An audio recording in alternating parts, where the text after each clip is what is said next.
Radio Educación presenta El fin justifica a los medios.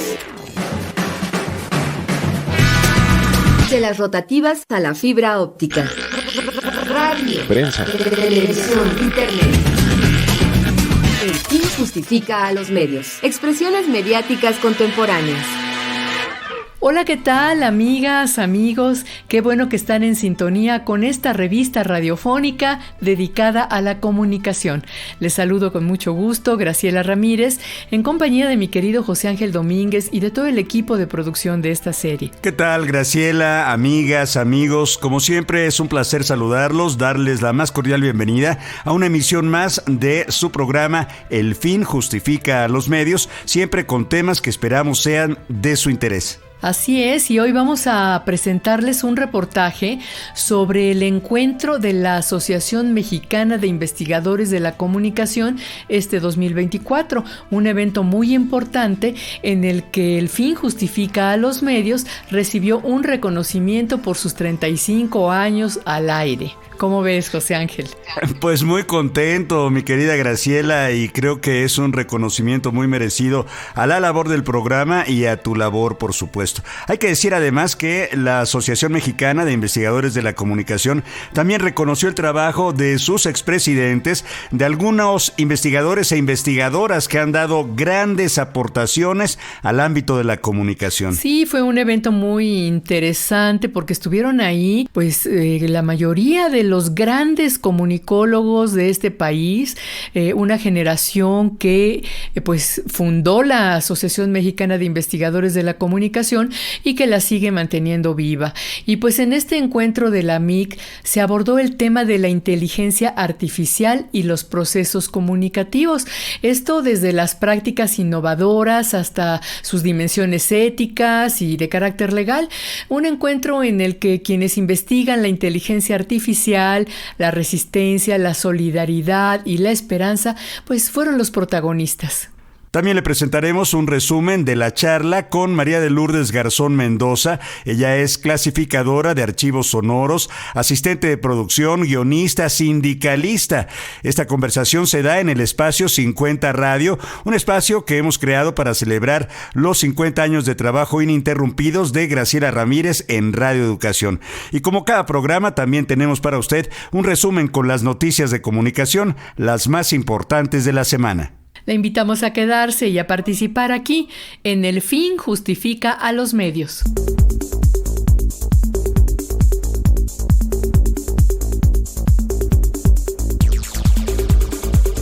Como cada semana, nos da muchísimo gusto saludar a todas las personas que nos escuchan al aire, ya sea por alguna de nuestras frecuencias, a quienes lo hacen a través de nuestras emisoras hermanas o vía internet. Les recordamos que pueden escuchar el podcast de El fin justifica a los medios en las redes sociales del programa y por supuesto en la página de Radio Educación. Es la siguiente: www.e-medioradio.edu.mx/El fin justifica a los medios. Y aprovecho esta oportunidad para invitarlos a participar en la red social. Nos encuentra como @Radio El Fin. En Facebook estamos como El Fin Justifica los Medios. Y en WhatsApp puede dejar un mensaje al 55 12 33 29 15. Pues les invitamos ahora a escuchar Notimedios, nuestro recuento de las noticias de comunicación más importantes de la semana, realizado por nuestra compañera Ángeles Medina. Notimedios. El periodista independiente Luis Chaparro denunció estar recibiendo amenazas por afirmar que el gobernador de Sinaloa, Rubén Rocha, no viajó a Estados Unidos el pasado 25 de julio cuando detuvieron al narcotraficante Ismael El Mayo Zambada. Y es que el mandatario Rubén Rocha presentó ante medios de comunicación una bitácora de vuelo con la que supuestamente comprueba que sí viajó a Estados Unidos con su familia. Además señaló que la información difundida por Luis Chaparro solo busca hacerle daño, por lo que lo responsabilizó a él y a la periodista Azucena Uresti por cualquier situación que lo llegue a afectar. Hay que decir que el gobernador Rubén Rocha ha señalado que la información que difunde Luis Chaparro podría llevar a una de las facciones del cártel de Sinaloa a considerarlo enemigo y atentar contra su vida y la de su familia. La Suprema Corte de Justicia de la Nación discutirá un amparo presentado por Televisión Azteca contra el reglamento de la Ley General de Salud en materia de publicidad, el cual prohíbe que los productos no saludables con sellos de advertencia utilicen elementos de publicidad dirigidos a niños, niñas y adolescentes en diversos medios, incluyendo cine, radio y plataformas digitales. En su demanda, Televisión Azteca cuestiona las facultades de la Secretaría de Salud para regular la publicidad y argumenta que la regulación afecta la competencia económica y los derechos de libertad de trabajo y comercio. Sobre este amparo, Ana Larrañaga, investigadora de la campaña de salud alimentaria en el poder del consumidor, afirmó que estas acciones ejemplifican la nula responsabilidad social de empresas como Televisión Azteca, quienes lucran de la promoción de productos que dañan la salud de la población infantil. El Instituto Federal de Telecomunicaciones presentó la segunda encuesta 2024, personas usuarias de servicios de telecomunicaciones, en la que se dan a conocer los principales hallazgos sobre la percepción de las personas usuarias con alguna discapacidad. Los datos arrojan patrones de consumo, niveles de satisfacción y experiencia con los servicios de telecomunicaciones, tales como internet fijo, telefonía fija, televisión de paga y telefonía móvil. Entre los datos más relevantes de esta encuesta está que las personas usuarias con alguna discapacidad consideran la telefonía fija como uno de los servicios de telecomunicaciones más importantes en sus vidas, seguido de la telefonía móvil, el internet y la televisión de paga. Destacan que estos servicios impactan positivamente en su vida, facilitándoles la realización de actividades cotidianas y generándoles confianza y seguridad. La Cámara Nacional de la Industria Electrónica de Telecomunicaciones y Tecnologías de la Información, la CANIETI, se pronunció en contra de la reforma constitucional que plantea la eliminación de 7 organismos autónomos, entre ellos el Instituto Federal de Telecomunicaciones y el Instituto Nacional de Transparencia, Acceso a la Información y Protección de Datos Personales, el INAI. La CANIETI afirma que el modelo de reguladores autónomos ha demostrado que entre más independencia y sistemas de rendición de cuentas tengan los reguladores, hay menor riesgo de discrecionalidad y captura en la toma de decisiones. Por ello, alertó que esa reforma constitucional y la eliminación del IFT regresaría a México a la década de los 90, cuando existió un modelo que demostró no ser el idóneo para consolidar la competencia en el mercado de telecomunicaciones y fomentar las inversiones. Periodistas y expertos debatieron los alcances de la inteligencia artificial en las redacciones y afirmaron que esta puede ser tanto una oportunidad como un riesgo para el periodismo. Este debate se dio en el marco del Premio Nacional de Periodismo 2023. Sandra Romandía, directora digital de la revista MX, dijo que la incorporación de herramientas de inteligencia artificial en las redacciones puede aliviar la carga laboral de las y los periodistas al ofrecerles un asistente para las tareas más repetitivas. Además, señaló que la inteligencia artificial puede ayudar a dignificar el periodismo en México, una profesión que enfrenta precarización y amenazas. El Consejo Ciudadano del Premio Nacional de Periodismo anunció los ganadores de este galardón en su edición 2023. A decir del Consejo, fueron evaluados más de 1,000 trabajos de los 32 estados de la República. Entre los ganadores se encuentran en caricatura el periodista Acelo Ruiz Villanueva del periódico El Universal por su trabajo Búsqueda Imposible. En crónica, Marcela Turati Muñoz de la revista Anfibia por el trabajo Los vuelos de Alicia. En entrevista, el ganador fue Ricardo Hernández Ruiz del periódico El País. En fotografía, Fernando Rafael Méndez Medina del periódico El Diario de Juárez. En reportaje, los ganadores fueron José Reveles y Jacinto Rodríguez de la Fábrica de Periodismo por su trabajo Los vuelos de la muerte. Y en periodismo de opinión y análisis, el ganador fue Temoris Greco de Pie de Página por el trabajo Ayotzinapa, 9 años, militares y espías se mandan solos. Los ganadores recibirán un diploma, una estatua diseñada por el maestro Juan Soriano y una remuneración de 50,000 pesos. En noticias internacionales, el presidente de Venezuela, Nicolás Maduro, arremetió contra la periodista colombiana Victoria Eugenia Dávila por la publicación de un artículo en la revista Semana de Bogotá, en el que se afirma que el presidente del Consejo Nacional Electoral de Venezuela, Elvis Amoroso, fue privado de su libertad en el Fuerte Tiuna, uno de los centros de reclusión más temidos en Venezuela. Maduro dijo que la periodista es una auxiliadora de los narcos en Colombia y aseguró que es mentira que el doctor Elvis Amoroso haya sido encarcelado. Hasta aquí las noticias de comunicación más importantes en esta semana. Le invitamos a que consulte la sección en nuestras redes sociales.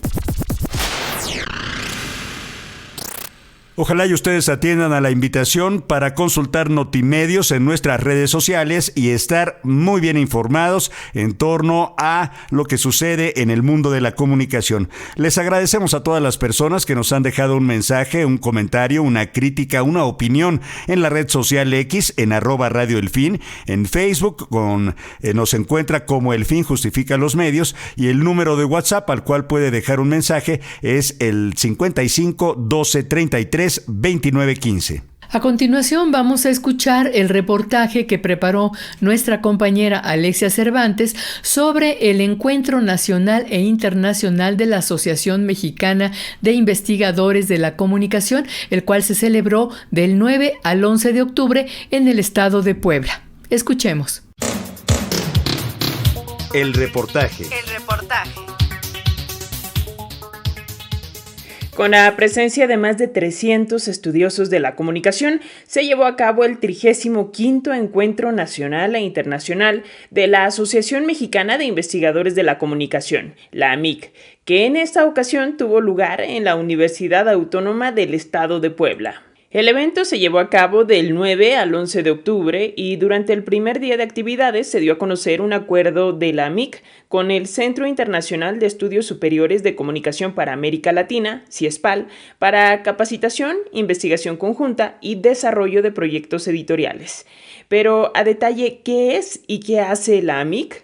Su actual presidenta, la doctora Lizy Navarro, académica de la Universidad Autónoma de San Luis Potosí, nos cuenta. Este 2024 cumplimos 45 años de aquel 1979, en que la doctora Fátima Fernández, así como un grupo de investigadores e investigadores, iniciaron este gran desafío, que se convirtió en 1993 en una asociación civil por 99 años. 45 años en los cuales miembros y comités ejecutivos han construido nuestra asociación y seguirán construyendo. En su declaración original de principios, se definió como un espacio de intercambio de ideas, experiencias, análisis y formulación de iniciativas en todo lo referente al campo de la comunicación en el país. Somos 20 grupos de investigación y 3 grupos de trabajo que estudiamos los temas especiales para México. AMIC es un referente para América Latina y es un referente para el mundo. Sus coordinadores y coordinadores tienen un gran liderazgo académico.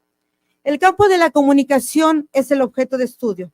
Los temas, los ángulos, las miradas, las fundamentaciones teóricas pueden ser distintas, pero une la rigurosidad de la investigación científica de la comunicación. Más de 400 miembros AMIC, cuyo trabajo invita a nuevos miembros y a colegas que a lo largo y ancho de México realizan este trabajo para unir y no esperar para proponer soluciones.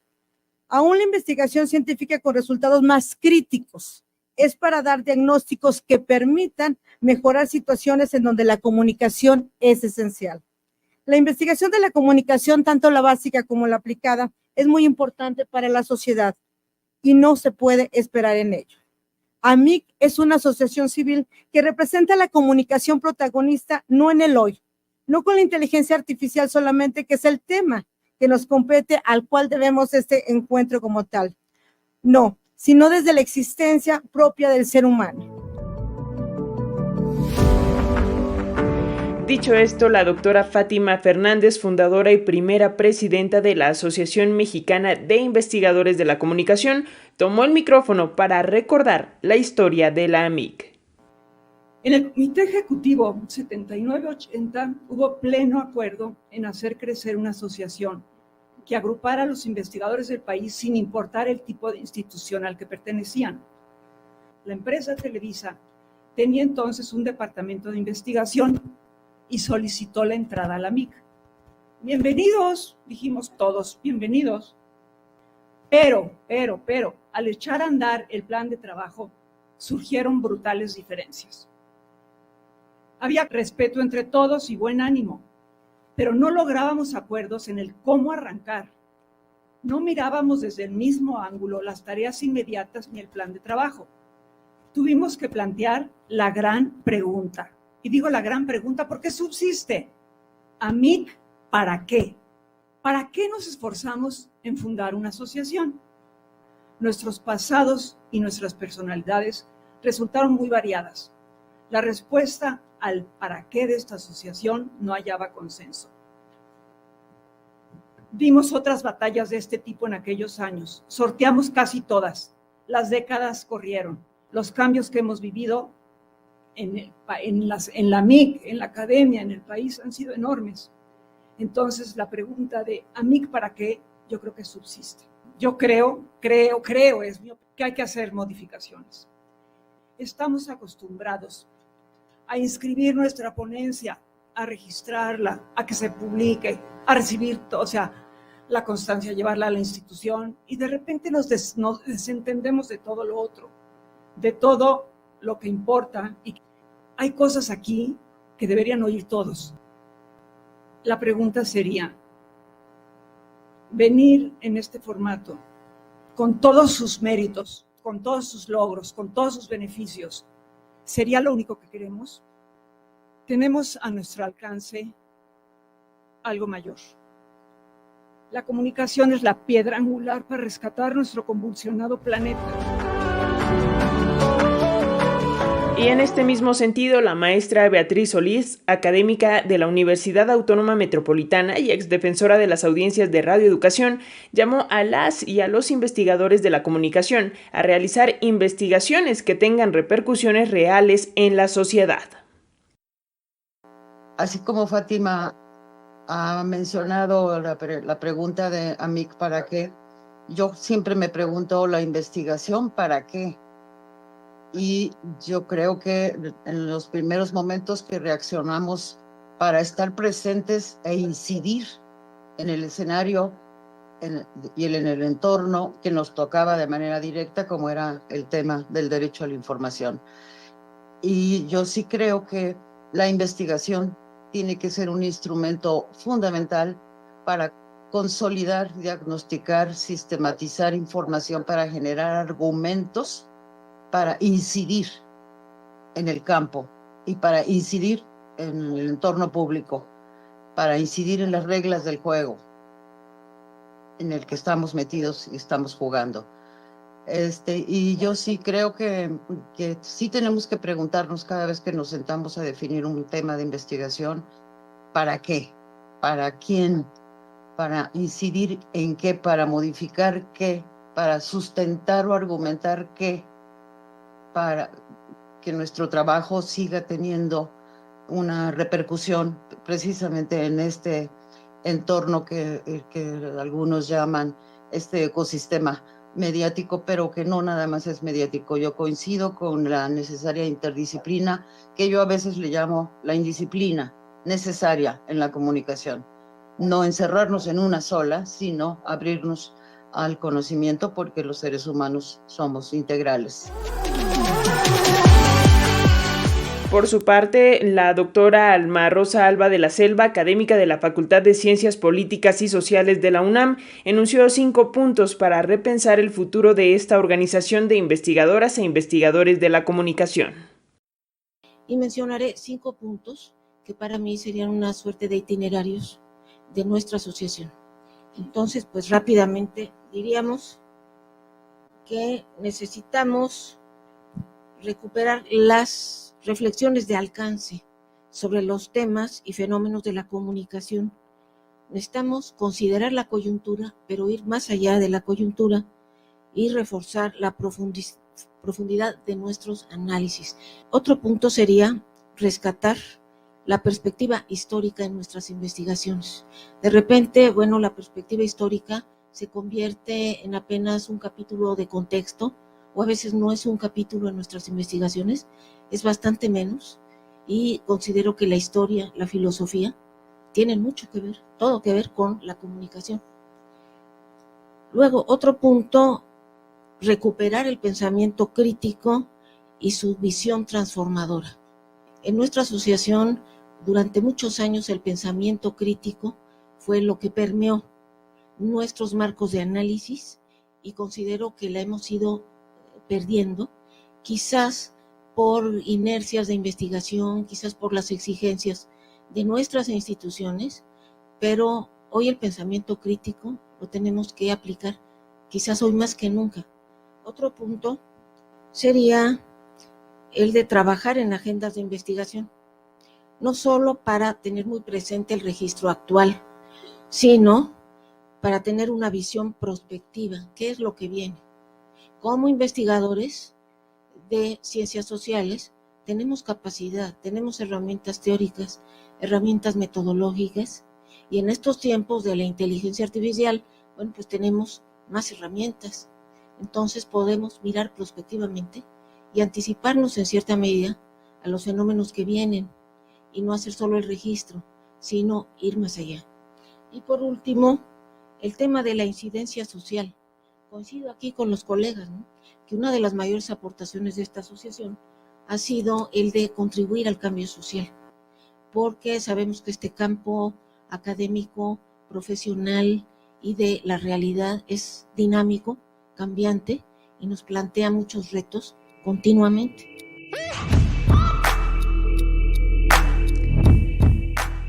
En tanto, la doctora Norma Patricia Maldonado, académica del Centro de Investigaciones Económicas, Administrativas y Sociales del Instituto Politécnico Nacional, recordó algunos de los espacios e iniciativas de difusión mediática en los que se han apoyado para difundir el trabajo de esta asociación.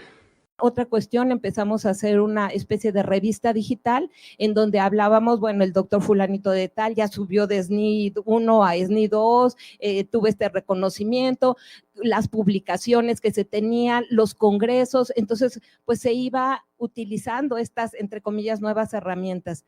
Y pues otras de las cuestiones que también fue muy importantes para dar a conocer lo que estábamos haciendo en AMIC, porque necesitábamos retomar ese punto de que durante algunos meses, años antes, ya no, como que no se conocía tanto la AMIC, no tenía tanto impacto, fue poder firmar con el Instituto Mexicano de la Radio para tener un programa semanal de radio. En ese programa, pues hemos invitado yo creo que a muchos de los que están aquí los invitamos en aquel entonces. Yo lo que considero es de que, por supuesto, es muy importante dar a conocer lo que hacen los miembros, difundirlos, porque en muchas ocasiones pues no conocemos todo.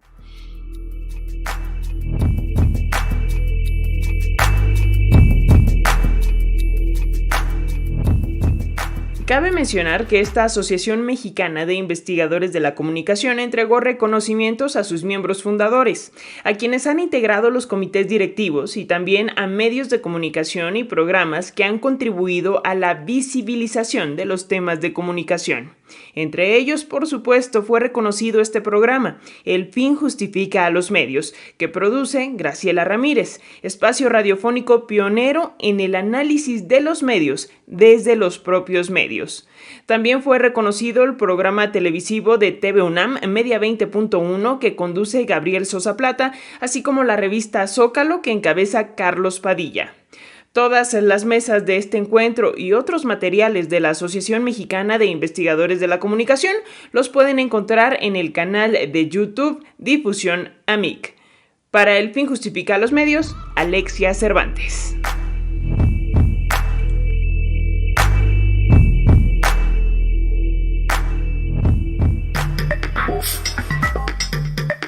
Entra en comunicación mandando un correo a elfinjustifica@yahoo.com.mx. Y por supuesto a través de Facebook nos encuentras como El Fin Justifica los Medios y en Twitter como @Radio El Fin. Haz tuyo este espacio dedicado a la comunicación. ¿Qué les parece si escuchamos ahora un resumen que tenemos para ustedes en torno a la videocharla que sostuvo Graciela Ramírez con María de Lourdes Garzón Mendoza?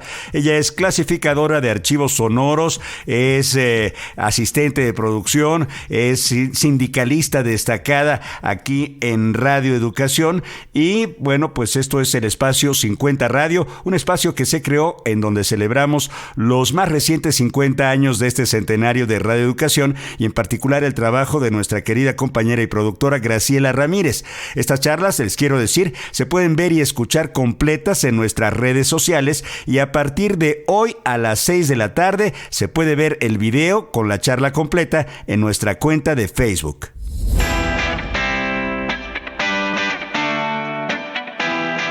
Con motivo del centenario de Radio Educación y su 50 aniversario en esta emisora, Graciela Ramírez nos brinda una oportunidad única de revivir la historia a través de charlas exclusivas con personalidades clave.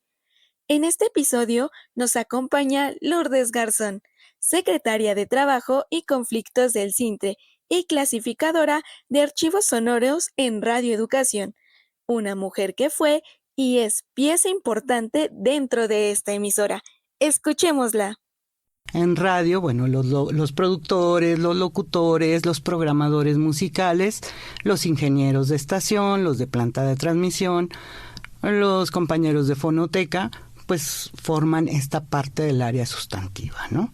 Que es, yo creo que el primer logro fundamental en la vida laboral de Radio Educación.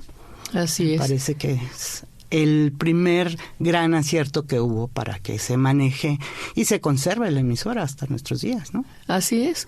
Y bueno, desde aquellos años, pues había como en todos los, yo creo que todos los colectivos, en todos los centros de trabajo, diferencias, ¿no? Diferencias de opinión entre quienes piensan de una manera o piensan de otra, divisiones, digamos, dentro de la base trabajadora, ¿no? Y esto provocó que en la gestión de Álvarez Lima, de José Antonio Álvarez Lima, hubiera habido 5 compañeros despedidos. Con la lujo de fuerza policíaca incluso, ¿no? O sea, porque entraron patrullas aquí, lo sacaron con lujo de violencia y tal.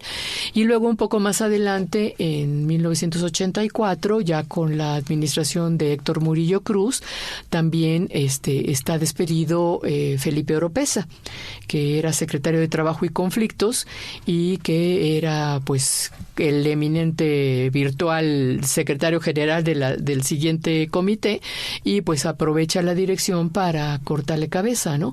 Entonces, ya desde entonces había estas divisiones entre la base trabajadora.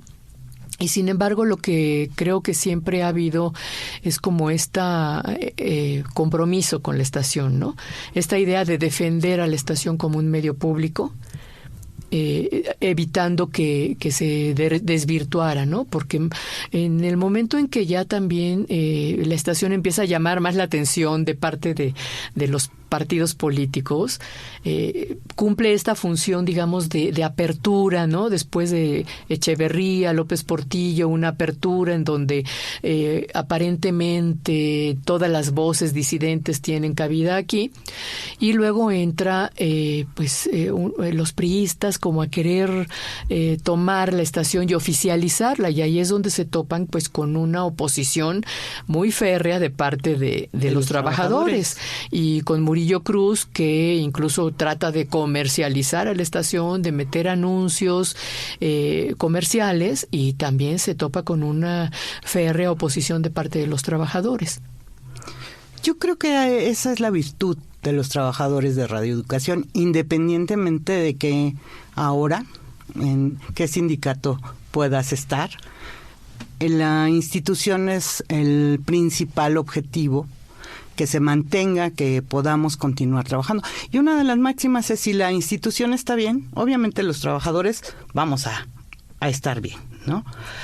En el sentido no propiamente de tener un gran salario o prestaciones muy altas, porque no es así. Ya comentamos que nuestras plazas son en inicio de administrativos técnicos y manuales, no de profesionistas, pero finalmente hay una estabilidad, se va basificando a más personal, y todo eso logra mantener una cierta unidad entre los trabajadores de esa época. Yo llego a radio en 1989, después del gran movimiento que hubo encabezado por Marcial Alejandro, que hizo una huelga de hambre porque él era el secretario general del comité de esa época y tuvo que tomar una decisión pues drástica para llamar la atención de las autoridades, porque en el año anterior, en 1987, el CENTE y la SEP firman un convenio para quitar la base a varios de los puestos de trabajadores de la sección 11, sustantivos. De los puestos sustantivos. Entonces aquí resultan afectados los productores, los reporteros, los redactores, locutores, sintotecarios le llamaban en aquella época los compañeros que se hacían cargo de las colecciones de fonoteca, y algunos puestos administrativos. Entonces Marcial encabeza este movimiento haciendo una huelga de hambre, lo que hace que la SEP voltee la vista hacia la institución y venga incluso al secretario de Educación Pública, González Avelar, a reunirse con Marcial Alejandro.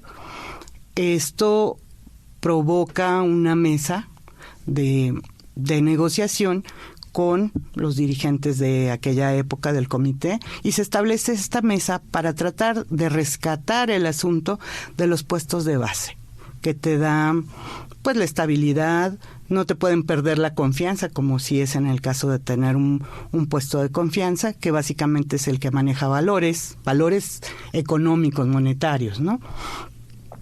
Y se firma una minuta, de la cual se desprenden varias cosas que me parecen sumamente importantes.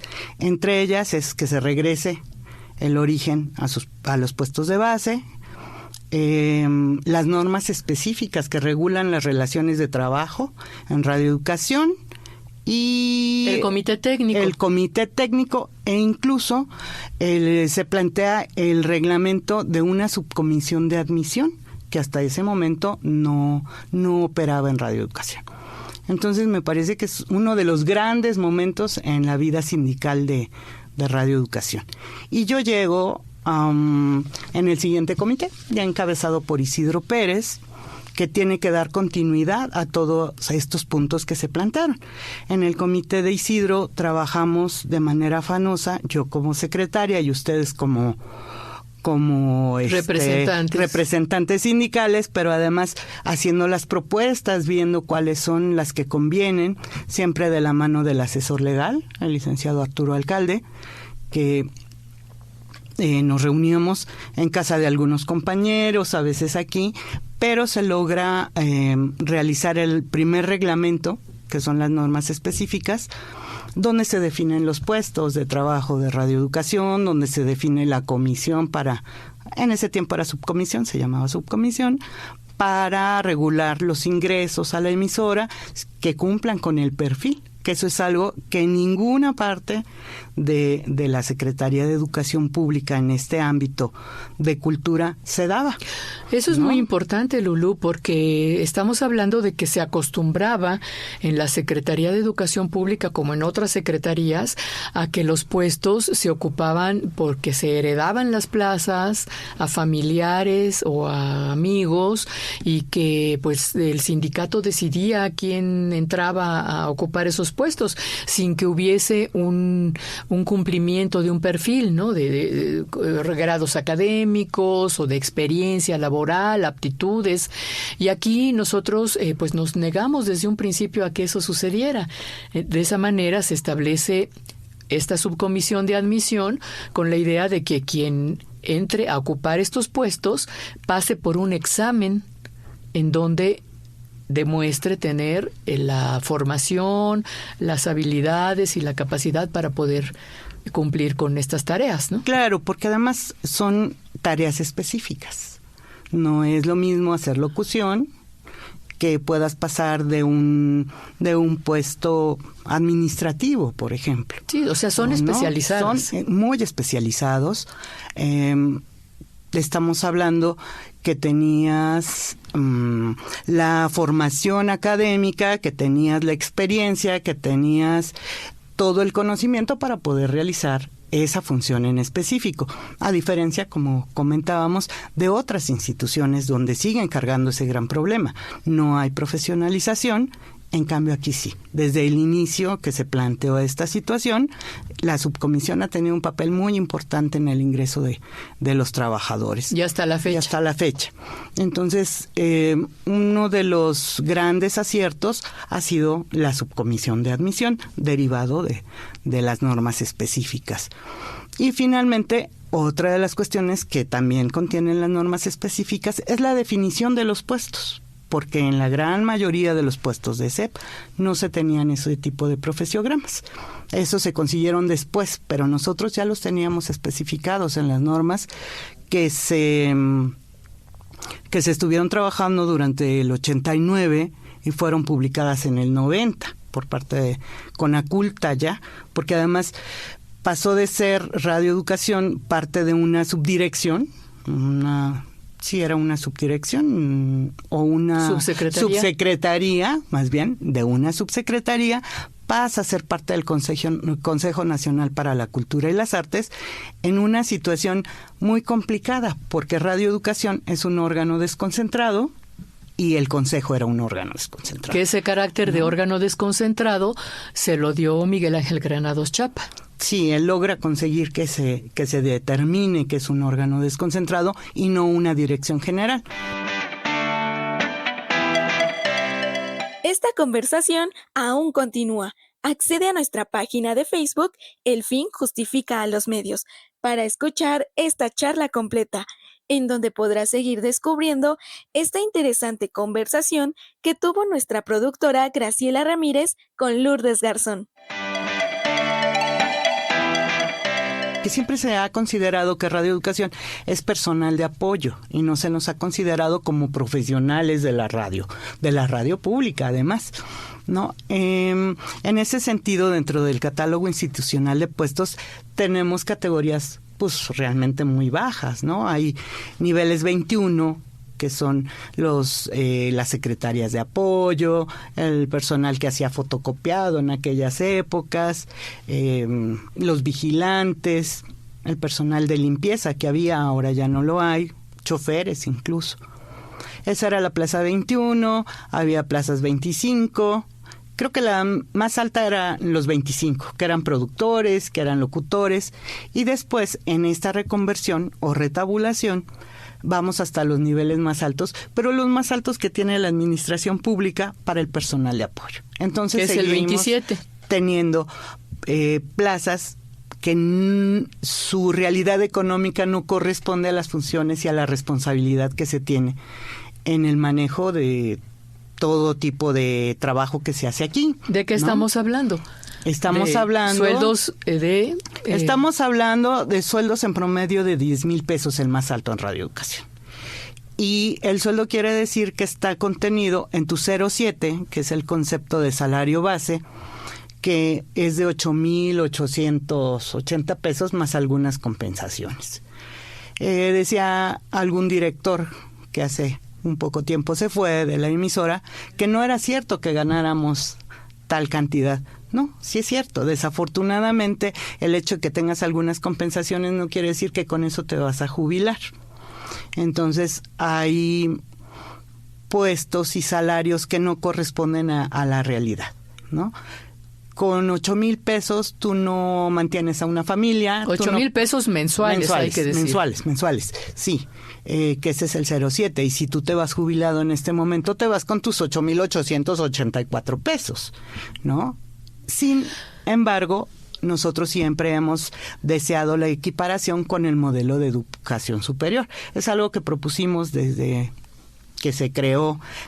Pero finalmente esto se complementa en Radio Educación con cobros extraordinarios.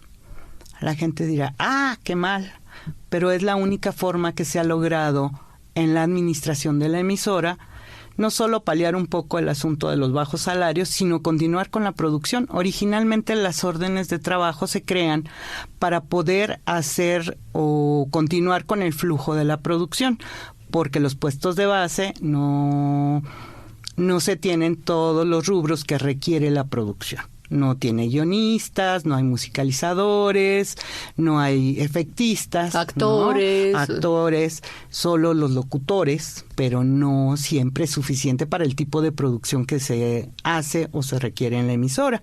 Entonces se crean las órdenes de trabajo que se hacían igual por invitación. Un productor podía tener su serie y te invitaba a hacer o voces a los locutores, o musicalización, o guionismo, ¿no?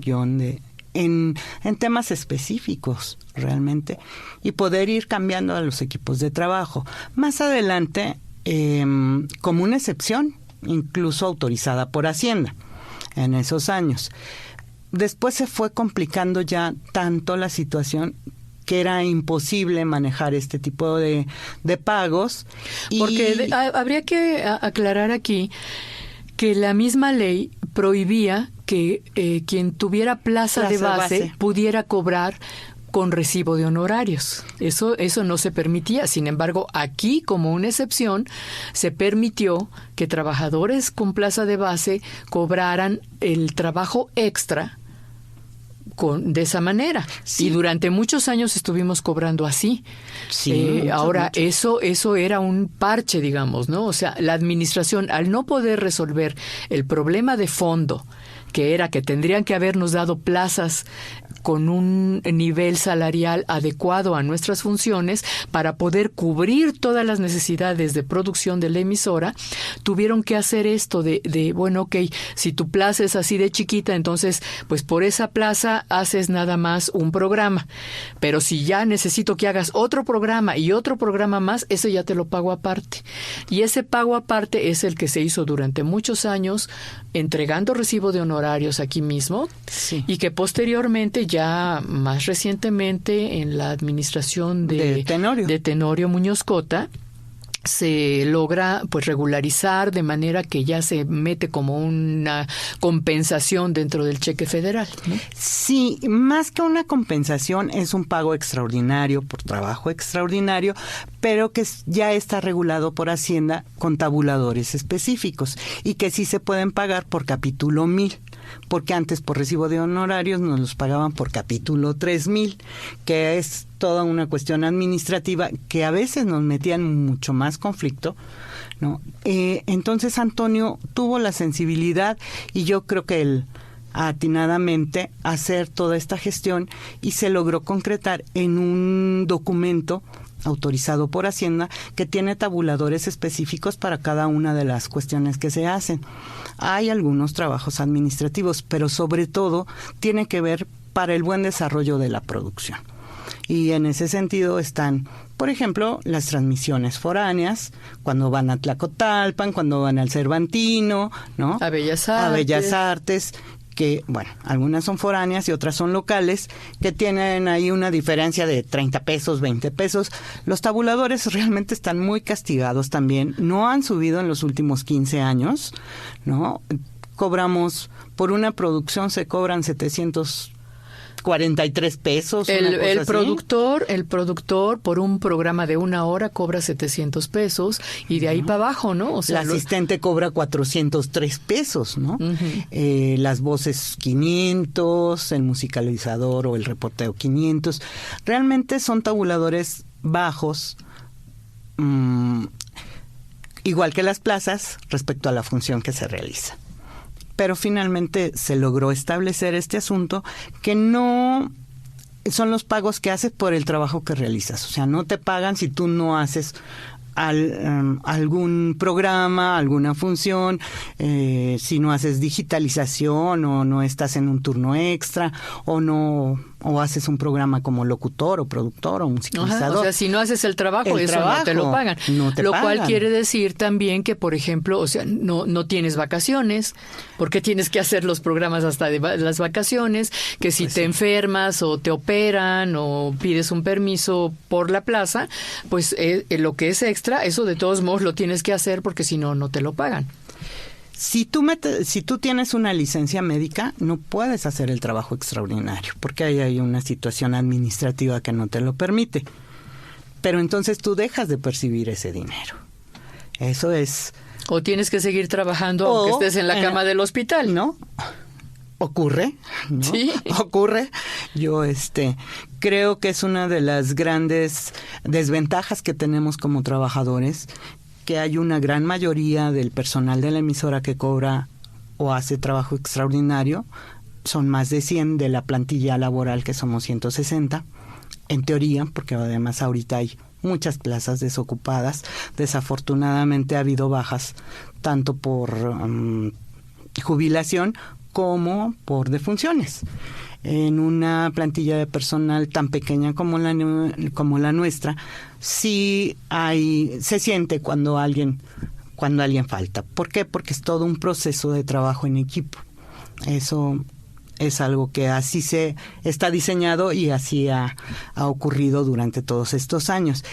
Entonces, hablar de un grupo de trabajadores en específico que cobra, no, porque además está determinado en el cuadernillo blanco, le llamamos nosotros a este asunto de SACS, le decimos nosotros, cómo debe hacerse la invitación. La invitación se hace a partir de o el jefe de departamento o un productor que tenga a cargo una serie.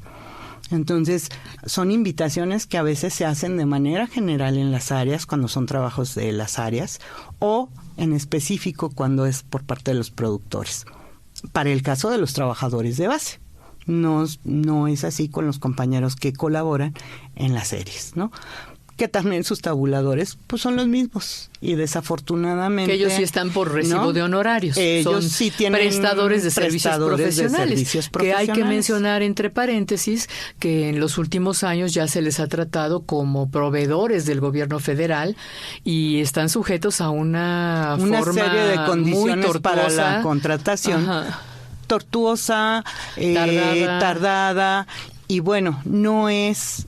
diríamos, desde el punto de vista de radioeducación o de los trabajadores de radioeducación, la más conveniente, porque a final de cuentas son colaboradores en un medio de servicio público que deberían tener una excepción como la que se buscó hace muchos años, ¿no?, para este cobro. Claro, porque además son profesionales que muchos de ellos hacen aquí varias labores y viven de esto, tienen que mantener a sus familias, no son una empresa proveedora de papel de baño o de focos del gobierno federal, que muchas de esas empresas pues sí pueden aguantar 4, 5, 6 meses a que les paguen. Aquí pues se les somete a estas condiciones de una manera muy injusta, ¿no?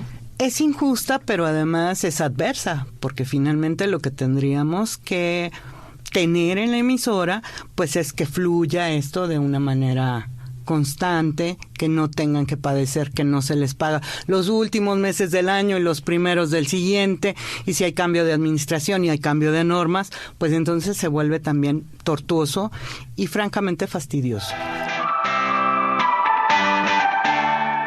Esta charla forma parte de una serie de entrevistas que sostuvo nuestra productora Graciela Ramírez como parte del proyecto 50 Radio. Descubre esta y otras nuevas conversaciones en nuestra página de Facebook. El fin justifica los medios.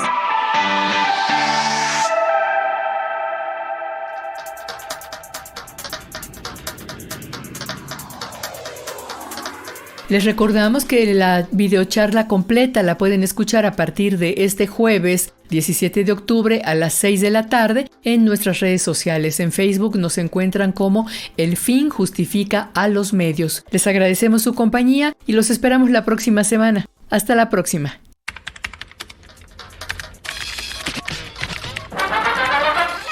Radio Educación presentó El fin justifica a los medios. Expresiones mediáticas contemporáneas.